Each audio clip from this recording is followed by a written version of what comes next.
ಯಾವ ಡೆಡ್ಲೈನ್ ನೀವು ಈ ಡೆಡ್ಲೈನ್ ಕೊಟ್ಟರೆ ಆಗ್ತವೇನ್ರಿ? ಮುಹೂರ್ತನೂ ನಡೆಯೋದಿಲ್ಲ, ರಾಹುಕಾಲನೂ ನಡೆಯೋದಿಲ್ಲ, ಡೆಡ್ಲೈನು ನಡೆಯೋದಿಲ್ಲ. ಹೈಕಮಾಂಡಿಗೆ ಯಾವಾಗ ಅವಶ್ಯಕತೆ ಅನ್ನಿಸ್ತದೋ ಆವಾಗ ಅವರು ಕರೆಸಿ ಮಾತಾಡ್ತೀನಿ ಅಂತ ಹೇಳ್ತಾ ಇದ್ದಾರೆ. ಅದಕ್ಕೆ ಯಾರು ಕ್ಯಾಮ್ರಾಗಳು ಬಂದು ಮುಂದೆ ಮಾತಾಡೋದು, ಮಾಧ್ಯಮದಲ್ಲಿ ಮಾತಾಡಿದ್ರೆ ಅದು ಪ್ರಯೋಜನ ಇಲ್ಲ. ನಾನಿರ್ಬೋದು, ಯಾರೇ ಇರ್ಬೋದು, ಹೈಕಮಾಂಡ್ ವಿಲ್ ಡಿಸೈಡ್. ಈಗ ವಾಟ್ ಎವರ್ ಇಟ್ ಈಸ್, ನೋಡಿ, ಕಾಂಗ್ರೆಸ್ ಪಕ್ಷದಲ್ಲಿ ಯಾರೇ ಸಿ ಎಮ್ ಆದ್ರೂ ಡಾಕ್ಟರ್ ಬಾಬಾ ಸಾಹೇಬ್ ಅಂಬೇಡ್ಕರ್ ಅವರ ಸಂವಿಧಾನ ಅನುಷ್ಠಾನಕ್ಕೆ ತರೋದು ನಮ್ಮದೆಲ್ಲರ ಜವಾಬ್ದಾರಿ. ಬುದ್ಧ ಬಸವ ತತ್ವವನ್ನು ನಾವು ಪಾಲಿಸ್ಕೊಂಡು ಸಾಮಾಜಿಕ ನ್ಯಾಯವನ್ನು ಕೊಟ್ಟು ಸಮಬಾಳು ಸಮಪಾಲು ಅನ್ನೋ ತರೋದು ನಮ್ಮದೆಲ್ಲರದ್ದು ಜವಾಬ್ದಾರಿ ಆಗ್ತದೆ. So what ever it is, high command will take a decision at the right time. ನನ್ನ ಹಣೆ ಬರ ನನಗೆ ಗೊತ್ತಿಲ್ಲ, ಬೇರೆಯವ್ರು ಯಾಕೆ ನೀವು ಹೇಳಿದ್ರು ಪ್ರಯೋಜನ ಇಲ್ಲ ಸರ್, ಹೈಕಮಾಂಡ್ ಹೇಳಬೇಕು. ನೋಡಿ, ಬದಲಾವಣೆ ಒಬ್ಬರ ಮೇಲೆ ಪರಿಣಾಮ ಬೀಳೋದಿಲ್ಲ, ಇದ್ರೆ ಎಲ್ಲರ ಮೇಲೂ ಆಗ್ತದೆ, ಸರ್ಕಾರದ ಮೇಲೆ ಆಗ್ತದೆ, ಎಲ್ಲ ನಮ್ಮ ಸಚಿವ ಸಂಪುಟ ಸಹೋದ್ಯೋಗಿಗಳ ಮೇಲೆ ಆಗ್ತದೆ, MLAಗಳ ಮೇಲೆ ಆಗುತ್ತೆ. ಆ್ಯಂಡ್ ಏನೇ ಇದ್ರೂ ಕಲೆಕ್ಟಿವ್ ಆಗುತ್ತೆ, ಡಿಸಿಷನ್ನು ಕಲೆಕ್ಟಿವ್ ಆಗುತ್ತೆ, ಅಡ್ಮಿನಿಸ್ಟ್ರೇಷನ್ನು ಕಲೆಕ್ಟಿವ್ ಆಗುತ್ತೆ. ಮುಂದಿನ ಚುನಾವಣೆಯಲ್ಲಿ ಮತ್ತೆ ಕಾಂಗ್ರೆಸ್ ಅಧಿಕಾರಕ್ಕೆ ಬರುತ್ತೆ. ಇಲ್ಲ ನೋಡಿ, ರೀಶಫಲ್ ಆಗ್ಬೋದು, ಆದರೆ ನಮಗೆ ಅವಕಾಶ ಕೊಡಿ ಅಂತ ಹೇಳಿದ್ದಾರೆ. ಅದರಲ್ಲಿ ತಪ್ಪೇನಿದೆ? ಎಲ್ಲರದ್ದು ಆಕಾಂಕ್ಷೆಗಳು ಇರ್ತದೆ, ಆಸೆಗಳಿರ್ತದೆ.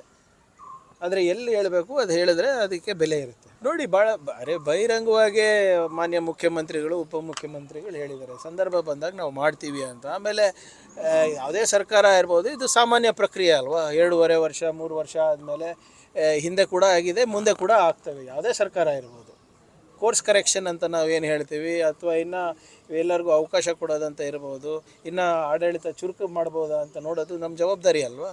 So it's always and cabinet ಇರ್ಬೋದು, it's the discretion of the honourable chief minister. ಯಾವ ಡೆಡ್ಲೈನ್ ನೀವು ಈ ಡೆಡ್ಲೈನ್ ಕೊಟ್ಟರೆ ಆಗ್ತವೇನ್ರಿ? ಮುಹೂರ್ತನೂ ನಡೆಯೋದಿಲ್ಲ, ರಾಹುಕಾಲನೂ ನಡೆಯೋದಿಲ್ಲ, ಡೆಡ್ಲೈನು ನಡೆಯೋದಿಲ್ಲ. ಹೈಕಮಾಂಡಿಗೆ ಯಾವಾಗ ಅವಶ್ಯಕತೆ ಅನ್ನಿಸ್ತದೋ ಆವಾಗ ಅವರು ಕರೆಸಿ ಮಾತಾಡ್ತೀನಿ ಅಂತ ಹೇಳ್ತಾ ಇದ್ದಾರೆ. ಅದಕ್ಕೆ ಯಾರು ಕ್ಯಾಮ್ರಾಗಳು ಬಂದು ಮುಂದೆ ಮಾತಾಡೋದು, ಮಾಧ್ಯಮದಲ್ಲಿ ಮಾತಾಡಿದ್ರೆ ಅದು ಪ್ರಯೋಜನ ಇಲ್ಲ. ನಾನಿರ್ಬೋದು, ಯಾರೇ ಇರ್ಬೋದು, ಹೈಕಮಾಂಡ್ ವಿಲ್ ಡಿಸೈಡ್. ಈಗ ವಾಟ್ ಎವರ್ ಇಟ್ ಈಸ್, ನೋಡಿ, ಕಾಂಗ್ರೆಸ್ ಪಕ್ಷದಲ್ಲಿ ಯಾರೇ ಸಿ ಎಮ್ ಆದ್ರೂ ಡಾಕ್ಟರ್ ಬಾಬಾ ಸಾಹೇಬ್ ಅಂಬೇಡ್ಕರ್ ಅವರ ಸಂವಿಧಾನ ಅನುಷ್ಠಾನಕ್ಕೆ ತರೋದು ನಮ್ಮದೆಲ್ಲರ ಜವಾಬ್ದಾರಿ. ಬುದ್ಧ ಬಸವ ತತ್ವವನ್ನು ನಾವು ಪಾಲಿಸ್ಕೊಂಡು ಸಾಮಾಜಿಕ ನ್ಯಾಯವನ್ನು ಕೊಟ್ಟು ಸಮಬಾಳು ಸಮಪಾಲು ಅನ್ನೋ ತರೋದು ನಮ್ಮದೆಲ್ಲರದ್ದು ಜವಾಬ್ದಾರಿ ಆಗ್ತದೆ.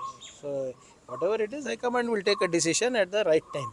ನನ್ನ ಹಣೆ ಬರ ನನಗೆ ಗೊತ್ತಿಲ್ಲ, ಬೇರೆಯವ್ರು ಯಾಕೆ ನೀವು ಹೇಳಿದ್ರು ಪ್ರಯೋಜನ ಇಲ್ಲ ಸರ್, ಹೈಕಮಾಂಡ್ ಹೇಳಬೇಕು.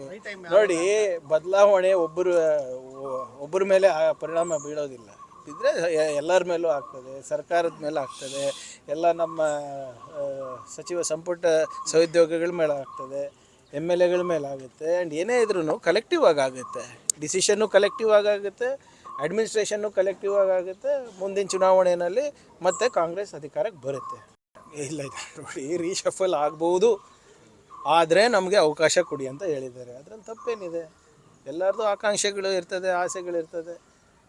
ಆದರೆ ಎಲ್ಲಿ ಹೇಳಬೇಕು ಅದು ಹೇಳಿದ್ರೆ ಅದಕ್ಕೆ ಬೆಲೆ ಇರುತ್ತೆ. ನೋಡಿ, ಭಾಳ ಬಹಿರಂಗವಾಗಿ ಮಾನ್ಯ ಮುಖ್ಯಮಂತ್ರಿಗಳು, ಉಪಮುಖ್ಯಮಂತ್ರಿಗಳು ಹೇಳಿದ್ದಾರೆ, ಸಂದರ್ಭ ಬಂದಾಗ ನಾವು ಮಾಡ್ತೀವಿ ಅಂತ. ಆಮೇಲೆ ಯಾವುದೇ ಸರ್ಕಾರ ಇರ್ಬೋದು, ಇದು ಸಾಮಾನ್ಯ ಪ್ರಕ್ರಿಯೆ ಅಲ್ವಾ? 2.5 ವರ್ಷ 3 ವರ್ಷ ಆದಮೇಲೆ ಹಿಂದೆ ಕೂಡ ಆಗಿದೆ, ಮುಂದೆ ಕೂಡ ಆಗ್ತವೆ. ಯಾವುದೇ ಸರ್ಕಾರ ಇರ್ಬೋದು, ಕೋರ್ಸ್ ಕರೆಕ್ಷನ್ ಅಂತ ನಾವೇನು ಹೇಳ್ತೀವಿ, ಅಥವಾ ಇನ್ನು ಎಲ್ಲರಿಗೂ ಅವಕಾಶ ಕೊಡೋದಂತ ಇರ್ಬೋದು, ಇನ್ನು ಆಡಳಿತ ಚುರುಕು ಮಾಡ್ಬೋದಾ ಅಂತ ನೋಡೋದು ನಮ್ಮ ಜವಾಬ್ದಾರಿ ಅಲ್ವಾ?